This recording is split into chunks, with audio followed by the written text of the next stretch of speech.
Eh ben bonjour, j'ai vraiment beaucoup de chance parce que je suis à côté de Philippe Hartz, c'est comme ça que ça se prononce, qui est donc parrain de la Toulon-Provence Régatta et qui a été invité aujourd'hui à naviguer à bord du France 1.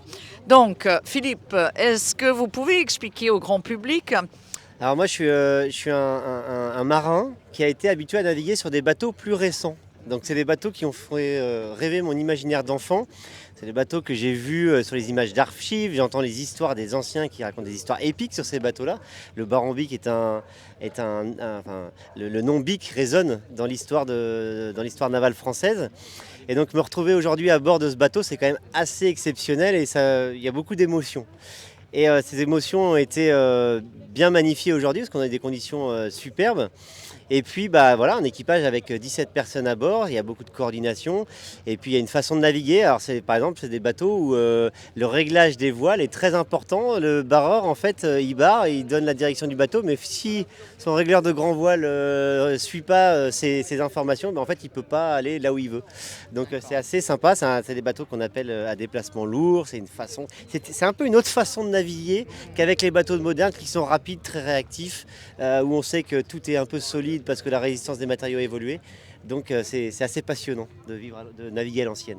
D'accord, mais votre travail, vous avez donc un travail quand vous êtes chez vous, qu'est-ce que vous faites exactement? Alors moi je suis marin d'État donc dans la Marine nationale et aujourd'hui j'ai une mission, c'est d'essayer d'être sur le Vendée Globe 2028, donc des bateaux beaucoup plus modernes, beaucoup plus rapides, mais que ça reste l'élément nautique et aujourd'hui je suis dans une phase de recherche de partenaires et donc comme sur le France il faut des mécènes et ben moi je suis en recherche de mécènes pour mon projet Esprit Défense en route pour le Vendée Globe 2028. Donc vous avez commencé à naviguer à quel âge?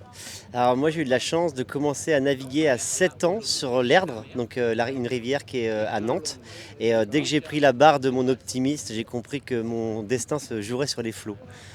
C'est quoi ce sentiment quand on est sur l'eau, quand on navigue ou quand on est juste assis sur un bateau sur l'eau? C'est quoi qui fait vibrer comme ça? Je crois que c'est la liberté. Le sentiment de liberté, il n'y a pas de route, on va à droite, à gauche.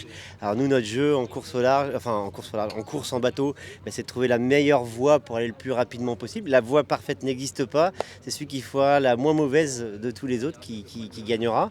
Et puis, je rebondis juste sur ce que vous avez dit sur le côté jeune.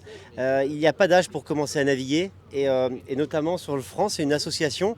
Et ben, il suffit d'adhérer à l'association, d'être motivé. Je parle aux jeunes notamment. C'est pas parce qu'on a des moyens limités qu'on peut pas être embarqué sur le France. Si on est jeune, motivé, qu'on dit moi il faut bricoler, qu'on lève tout le temps la main et qu'on dit qu'on veut bien bricoler, en fait un jour on va arriver sur le bateau et puis on va dire en fait tu deviens un élément indispensable de l'équipage. Et donc voilà, postulez, allez-y, n'ayez pas peur. Il y a des structures en France. On est dans le pays au monde où la voile est le plus démocratique. Donc en fait, il y a un moment, il faut y aller et il faut aller franchir les portes et demander, poser des questions. C'est pas un monde qui est complètement fermé. Il faut aller poser des questions, c'est comme partout. Ça fait un beau spectacle pour les touristes, pour les passants, pour les gens qui viennent visiter le village. Ça fait de l'animation. Et puis aussi, on vient rappeler que la France, c'est un territoire maritime. Et on vient rappeler que 100 personnes à terre pour bricoler le bateau. Voilà. Et donc ce qui regroupe, il y a quand même un dénominateur commun, c'est qu'il y a un moment, il faut un peu de passion. Parce que c'est pas toujours il fait pas toujours beau, c'est pas toujours soleil.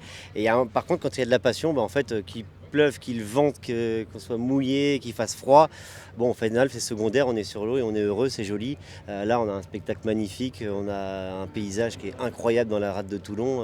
Donc oui, c'est ça.